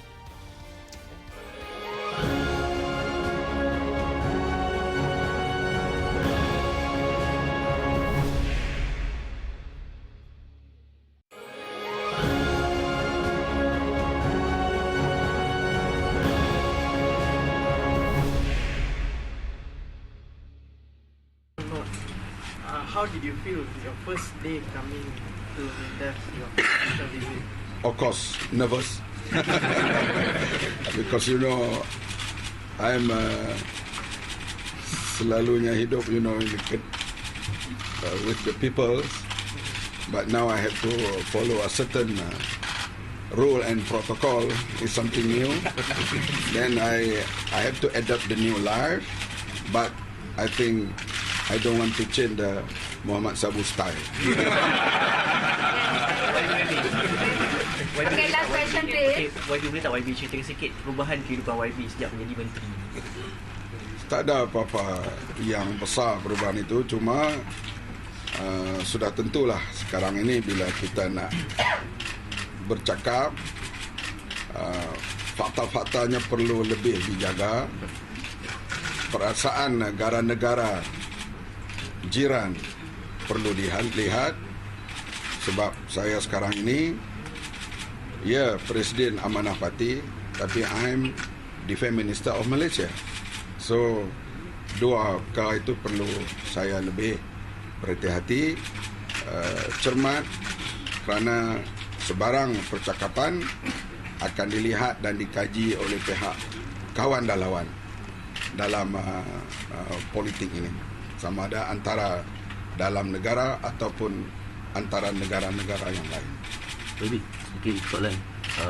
Adakah YB akan masih menetap di rumah YB sendiri atau berpindah ke rumah yang disediakan bagi pelajar? Saya sedang fikir ke arah itu, sebab saya ingat datang hari ini pun jauh juga perjalanannya. Saya akan tengoklah pindah atau tidak, saya akan decide dalam satu minggu dua ini. Kami terpaksa meletakkan klip itu kerana YB Mak Sabu ni dia popular. Malah ketika siri-siri kempen pun dia yang rally menaikkan semangat contohnya.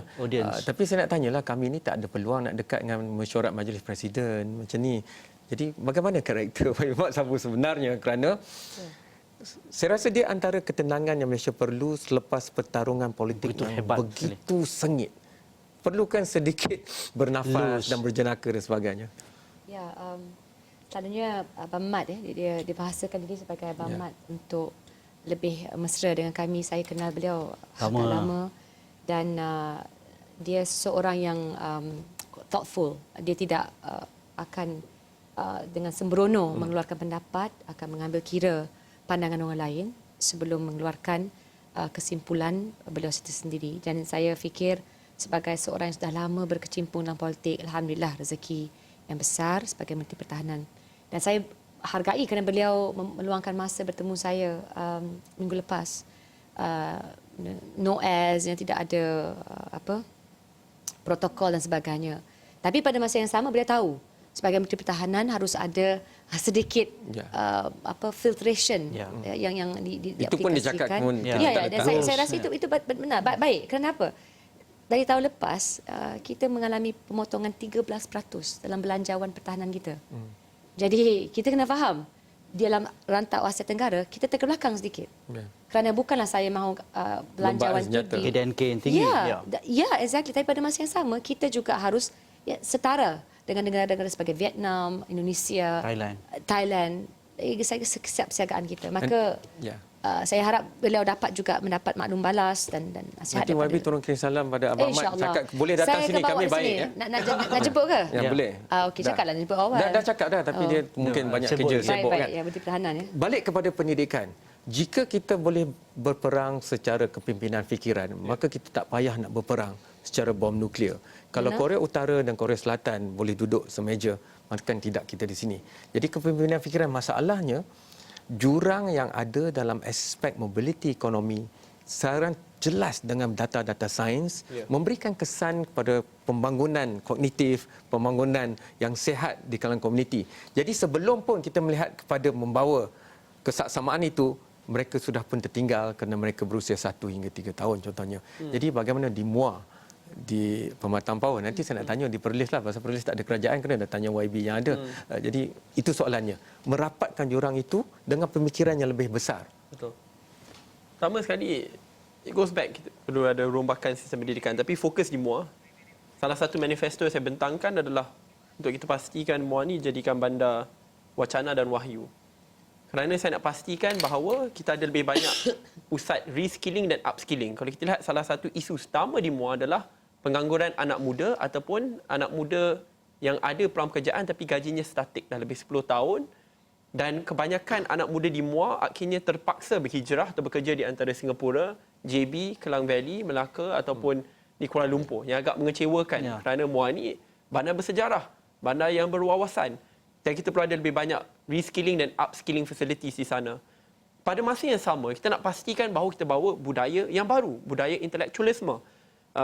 Contoh, kita nak pastikan bahawa budaya debat dan dialog itu dapat dijadikan satu realiti di MUA itu. Dan pada masa yang sama, kita nak pastikan MUA ini, saya selalu kata MUA ini merupakan northern hub di Johor. Kalau di belah selatan Johor, kita ada JB.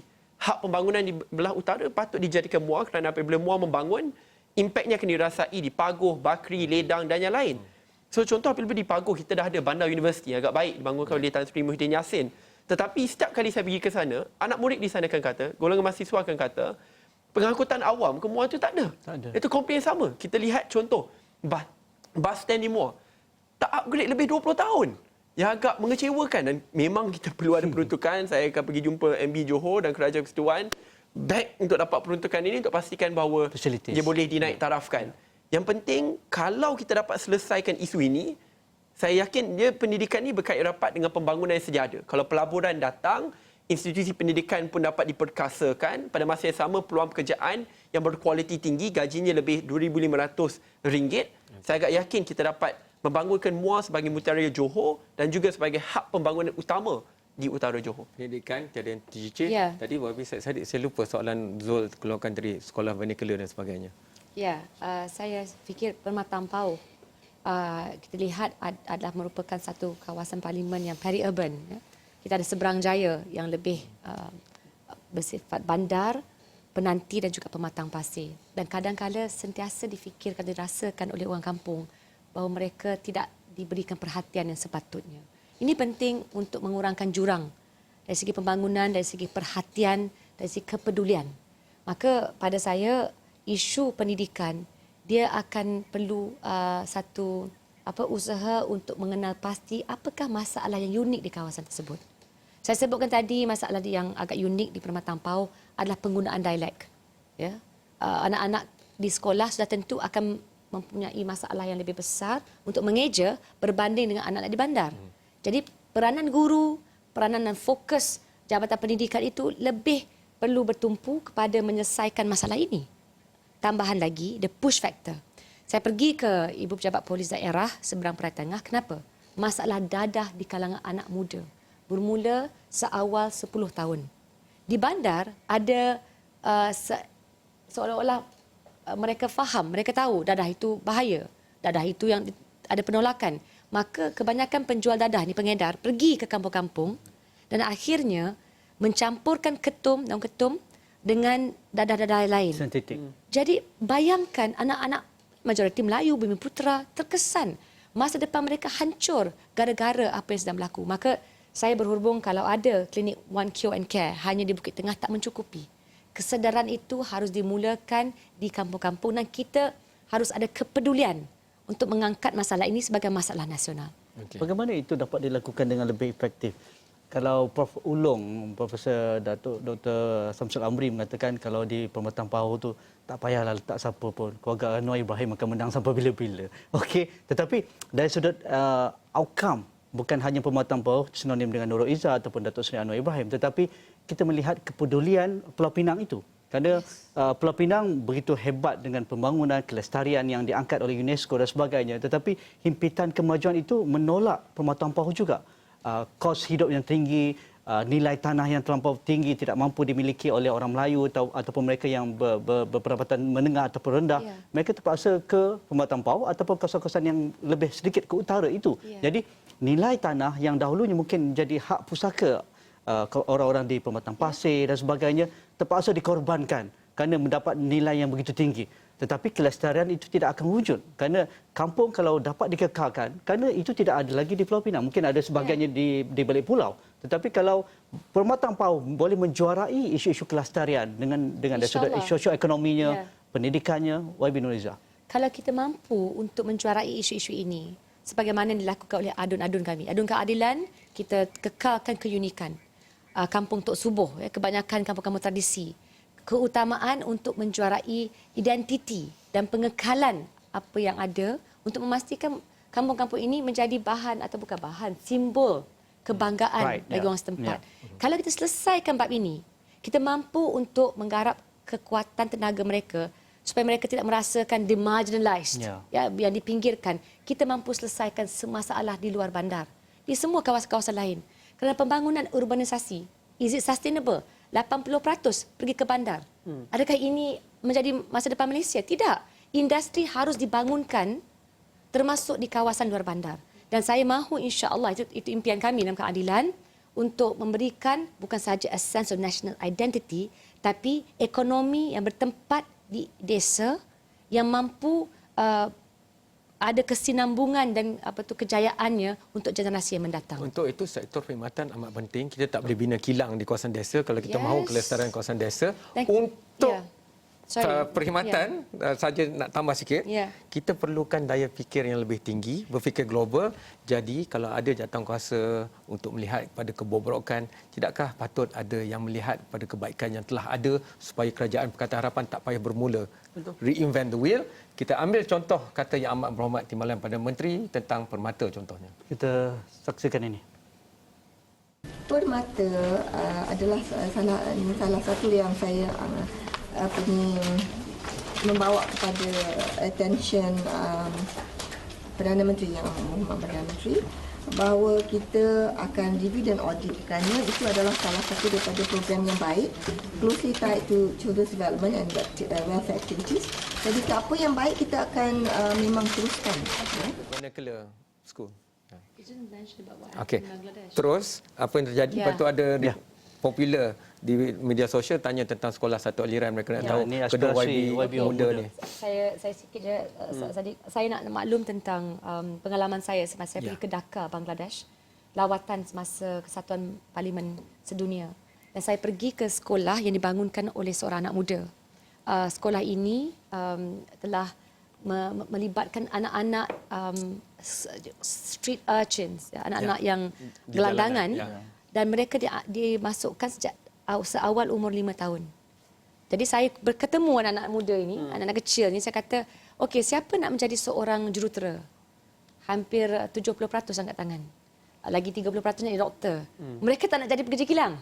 Mereka tak nak jadi kiranya jawatan yang biasa-biasa. Mereka mahu menjadi the best of all professions. Jadi saya mahu kita mengangkat imajinasi anak-anak. Bukan kita kata kita pinggirkan atau kita kesampingkan mereka yang bekerja di kilang. Itu penting. Harus ada juga pengiktirafan bagi mereka yang bekerja di technical industry. Pada masa yang sama, kita harus make sure they reach for the stars. Ya, satu. Dan sekolah vernacular, kita harus faham Malaysia memulakan pemerintahan hasil daripada penjajahan British, divide and rule. Semuanya dilihat sebagai satu pemaksaan. Sama ada prinsip jus soli yang ditolak pada awalnya, kemudian pergi kepada social contract, constitutional politics. Ya. Pada saya, kita harus approach atau pergi ke isu ini, vernacular sekolah juga pun berkait dengan menggunakan sedikit hikmah. Pertamanya, apa masalah sekolah kebangsaan? Kenapa lebih banyak anak-anak Melayu pergi ke sekolah jenis kebangsaan Cina berbanding sekolah kebangsaan? Quality. Parents nak anak-anak mampu untuk menjadi pelajar yang terbaik di sekolah. Kalau kita perbaiki buat fasa pertama pada pendapat saya, isu kualiti di sekolah kebangsaan. Jangan ada lagi usaha nak ajar anak-anak kita nyanyi lagu UMNO, tapi ajar anak-anak kita jadi pelajar terbaik. Maka dalam 2 tahun, 3 tahun, kita menyaksikan satu ledakan minat kepada kemasukan sekolah kebangsaan. Ya, kembali. Dan sudah tentu segala keputusan kalau nak pastikan tidak ada wujud lagi sekolah vernacular, harus pergi kepada referendum. Okey. Baik, baru. Have to engage. Saudara Sadik, 1 minit setengah. Saya merupakan produk sekolah kebangsaan. Sekolah kebangsaan Taman Peling, Maktab Sultan Abu Bakar, akhirnya ke Sekolah Berasma Penuh, Maktab Tentera Diraja. Dan saya ingat ia telah pun membuka minda dan mata saya for me to become more multiracial, open-minded, di mana kawan rapat saya pun salah seorang bangsa India, bangsa Cina. Tapi kita semua disatukan di bawah payung rakyat Malaysia ataupun warga negara Malaysia. Saya percaya kita perlu kendalikan isu sensitif ini dengan berhemah. Sama seperti apa YB Nuriza kata. Sebab kita kena tahu bahawa when this is a very sensitive issue, ia senang untuk dipolitikkan dan dijadikan isu bangsa, isu perkauman dan bukan isu dasar, public policy. Saya rasa kita boleh address this in a public policy approach kerana isu utama seperti apa YB Nuriza kata adalah the quality of national schools. Kalau kita lihat contoh sekolah Damansara Utama, very multiracial, keluarga yang berbangsa Cina, India tetap nak hantar ke sana kerana kualitinya baik. Tetapi contoh kalau di kawasan luar bandar, bila kualitinya tak baik, dia masalah. Saya nak tambah sikit saja di sini. 5 saat je. 5 saat tak sempat lah. So, bagi diri saya, untuk kita selesaikan isu ini, there must be phases. Kita tak boleh cakap, kita nak terus hapuskan sekolah vernacular. Tapi yang paling penting, kalau kita boleh ada an incentive scheme, di mana kita pastikan bahawa kalau sekolah vernacular Chinese school, kita nak dapat lebih banyak orang Melayu masuk. Dan kalau yang Indian dipastikan, the point is open it up, quota scheme. Dan pada masa yang sama, pastikan kerajaan akan subsidinya sebaik mungkin so that it becomes multiracial and gradually ia akan jadi sekolah kebangsaan untuk semua rakyat Malaysia. Kita bagi datang pasangan ni tiap-tiap minggu boleh ya? Perlis belum jawab ya? Perlu diselesaikan segera? Boleh BN lah kena jawab. Perlu diselesaikan segera? BN mana 8 adun? Tapi perlu kalau tanya pilih politik, dia bagi balik kepada politik. Ada juga dikatakan YB Amin Ahmad boleh jadi menteri besar. Dia boleh jadi ahli parlimen. Because bawah saya harap perbincangan ini tak payah ada masa tamat, tapi ada masa tamat je. Terima kasih banyak kepada YB Nuriza. Terima kasih banyak kepada YB Syed Saddiq. Terima kasih banyak kepada anda. Banyak soalan yang dihantarkan di Twitter. Nanti kita panjangkan saja kepada maksudnya kedua YB. Mereka kena datang lagi. Facebook Live akan ada 2-3 minit lagi tambah. Tapi untuk yang penonton di TV, terima kasih banyak. Bukan saja untuk malam ini, tapi anda yang memilih Malaysia Baharu, suara anda, keputusan anda, dan kami cuma bawakan pemimpin yang anda pilih kerana tak semua yang cukup dikenali. Kalau cukup dikenali pun dalam konteks membangkang, kini sebagai mereka yang perlu mengurus takbir, nanti kita akan bawa juga yang menjadi pembangkang sekarang. Itu tak dilupakan. Tapi beri peluang untuk rakyat mengenali siapakah juara yang mereka panggil. Tengok, dia nak cakap lagi, kita cakap di Facebook Live selepas ini. Kita jumpa lagi esok.